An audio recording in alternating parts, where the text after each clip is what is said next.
महाकुंभ बगदर में 35 से 40 मौतें। हादसे के 17 घंटे बाद यूपी सरकार बोली 30 लोग मारे गए, 60 घायल। प्रयागराज महाकुंभ में संगम तट मंगलवार और बुधवार की आधी रात को हुई भगदड़ में 35 से 40 लोग मारे गए हैं। हादसे के 17 घंटे बाद सरकार ने 30 लोगों के मौत की पुष्टि की है। शाम 6:30 बजे मेलाधिकारी विजय किरण आनंद और डीआईजी वैभव कृष्णा ने 3 मिनट की प्रेस कॉन्फ्रेंस कर ये जानकारी दी। डीआईजी वैभव कृष्णा ने कहा कि भगदड़ में 30 श्रद्धालुओं की मौत हुई है, 60 लोग घायल हुए हैं।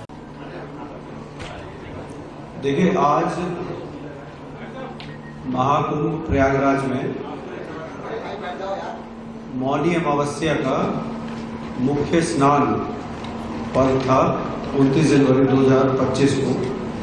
इसमें ब्रह्म मुहूर्त से पूर्व प्रातः 1 बजे से 2 बजे के मध्य मेला क्षेत्र में अखाड़ा मार्ग पर भारी भीड़ का दबाव बना और इस भीड़ के दबाव के कारण दूसरी ओर के बैरिकेड्स टूट गए और भीड़ के लोग बैरिकेड्स बांधकर दूसरी तरफ ब्रह्म मुहूर्त के स्नान का इंतजार कर रहे श्रद्धालुओं को कुचलना शुरू कर दिया। यद्यपि प्रशासन ने तत्काल राहत और बचाव कार्य करते हुए ग्रीन कॉरिडोर बनाया और एम्बुलेंस के माध्यम से लगभग 90 घायलों को अस्पताल तक पहुंचाया, परंतु इसमें से दुर्भाग्यपूर्ण तरीके से 30 श्रद्धालुओं की दुखद मृत्यु हो गई है। 30 इनमें से 25 की पहचान हो चुकी है और शेष की शिनाख्त की जानी बाकी है। कुछ लोग बाहर के प्रदेशों के भी इनमें से हैं, जैसे कर्नाटक के 4 लोग हैं, असम से 1 है, गुजरात से 1 है।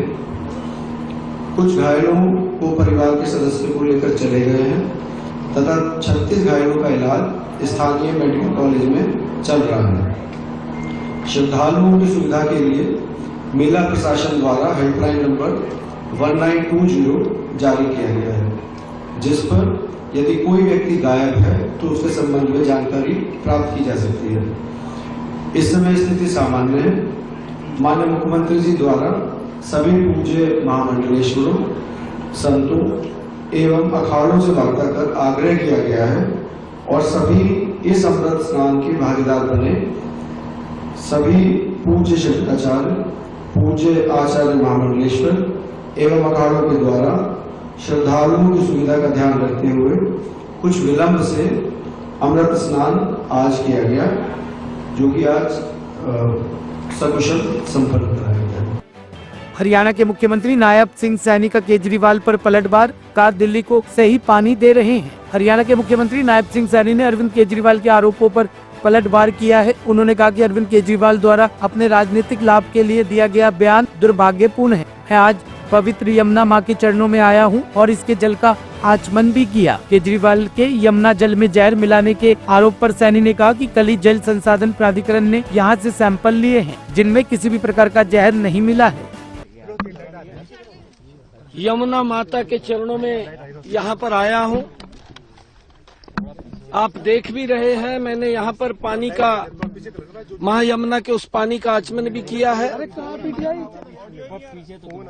उन्होंने एक दुर्भाग्यपूर्ण जो बयान दिया और उन्होंने कहा कि हरियाणा की भारतीय जनता पार्टी सरकार ने इसमें जहर मिला करके भेजा है। एक मास जेनोसाइड की बात केजरीवाल ने की है। कल ही WHO जो वाटर रिसोर्स अथॉरिटी है, अरे उन्हीं को बोलने दो भाई। अरे मैं फोन पे पकड़ रहा हूँ भाई। उसने कल यहाँ के सैंपल लिए हैं।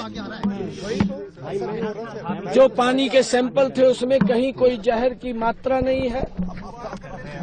मैंने खुद पानी का आचमन किया है। केजरीवाल साहब की पूरी जिंदगी झूठ बोल करके 10 साल उन्होंने निकाले हैं। अपने उन कामों से वो बचना चाह रहा है जो वायदे उसने दिल्ली की जनता के साथ 10 वर्ष पहले किए थे। केजरीवाल साहब इतना डरावना, इतना दर्द भरा और इतना ज्यादा लोगों के अंदर भय पैदा करने वाला बयान, और हरियाणा के लोगों को जिस प्रकार से उसने बयान दे करके अपमानित करने का काम किया है, दुर्भाग्यपूर्ण है। मैं आज यहाँ पर मां यमुना जी के चरणों में आया हूँ और पानी बिल्कुल यहाँ से सही मात्रा में हम दिल्ली को दे रहे हैं। मैंने कहा कि वाटर रिसोर्स अथॉरिटी है, उन्होंने भी कल चेक किया है, जितना मात्रा यहाँ होनी चाहिए उतनी मात्रा यहाँ पर है, पानी स्वच्छ है। परंतु जब यहाँ से ये दिल्ली में जाता है, दिल्ली के बाद ये हमें पलवल फरीदाबाद में मिलता है, तो वो भयानक है। आदरणीय नरेंद्र मोदी जी ने 8,500 करोड़ रुपया केजरीवाल साहब को इसलिए दिए ताकि इस पानी को, दिल्ली के जो नालों का पानी है, आप उसको ट्रीट करके यमुना में छोड़ें। परंतु 8,500 करोड़ रुपया ना तो उसका पता चला कहाँ है, और ना ही केजरीवाल ने आज तक ये जुम्मत की है कि यहाँ ट्रीटमेंट प्लांट लगा करके स्वच्छ जल यमुना में छोड़ा जाए। 10 साल हो गए हैं इसी पवित्र नदी के ऊपर खड़े होकर के केजरीवाल ने ही बोला था कि मैं यमुना को स्वच्छ करूंगा। 10 साल बीत गए हैं, आज इस प्रकार का बयान दे करके कि मास जेनोसाइड हो जाएगा, हमारे इंजीनियरों ने देख लिया है। ये क्या साबित करना चाहता है केजरीवाल साहब? 5 तारीख का दिल्ली के लोग इंतजार कर रहे हैं। अरविंद केजरीवाल का बीजेपी पर हमला, कहा सरकार बनी तो माफ करेंगे पानी के बिल। आम आदमी पार्टी के राष्ट्रीय संयोजक और दिल्ली के मुख्यमंत्री अरविंद केजरीवाल ने भाजपा पर तीखा हमला बोला है। उन्होंने कहा कि भाजपा वाले कह रहे हैं कि दिल्ली में मोहल्ला क्लिनिक बंद हो जाएंगे। अगर आप चाहते हैं कि मोहल्ला क्लिनिक बंद ना हो तो कमल का बटन मत दबाना, झाड़ू का बटन दबाना। उन्होंने दिल्ली में महिलाओं की मुफ्त बस यात्रा पर भी भाजपा को घेरा और कहा कि भाजपा इसे खत्म करना चाहती है। खतरनाक बटन है कमल का बटन।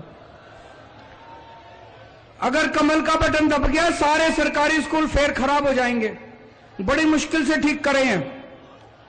झाड़ू का बटन दबाना, सरकारी स्कूलों को और अच्छा करेंगे, आपके बच्चों को और अच्छी पढ़ाई दिलाऊंगा मैं। मोहल्ला क्लिनिक में कौन कौन गया अभी तक इलाज कराने? अच्छे हैं कि नहीं है मोहल्ला क्लिनिक? होने चाहिए, नहीं होने चाहिए? दवाई ठीक मिलती है, पैसे तो नहीं लगते, डॉक्टर ठीक इलाज करता है। बीजेपी वाले कह रहे हैं मोहल्ला क्लिनिक बंद कर दिए जाएंगे दिल्ली में। क्या आप चाहते हो मोहल्ला क्लिनिक बंद हो? तो झाड़ू का बटन दबा देना। कमल का बटन दबाया तो मोहल्ला क्लिनिक बंद हो जाएंगे। यहां इतनी सारी मेरी मां बहनें आ रही हैं, बसों में कौन कौन यात्रा करती हैं मेरी मां बहनें? जरा हाथ खड़े करके बताओ। बहन जी पैसे तो नहीं लगते, कंडक्टर पैसे तो नहीं लेता, फ्री है ना? ये बीजेपी वाले कह रहे हैं बसों में महिलाओं की फ्री बस यात्रा नहीं होनी चाहिए। होनी चाहिए, नहीं होनी चाहिए? गलत बटन मत दबा देना, नहीं तो ये भी बंद हो जाएगा। और 1 साल पहले तक दिल्ली में हर एक का पानी का बिल 0 आता था। इन्होंने पता नहीं मैं जब जेल गया क्या षड्यंत्र करा, पीछे से एलजी के साथ मिलके। जब मैं वापस आया, कईयों के बिल, कोई 10,000 का, कोई 20,000 का, कोई 1 लाख का आ रहा है। किस किस के पानी के बिल गलत आए हुए? जरा हाथ खड़े कर दो। भरने की जरूरत नहीं है, भरना मत। सरकार बनने के ब्यूरो रिपोर्ट टीम तफ्तीश न्यूज।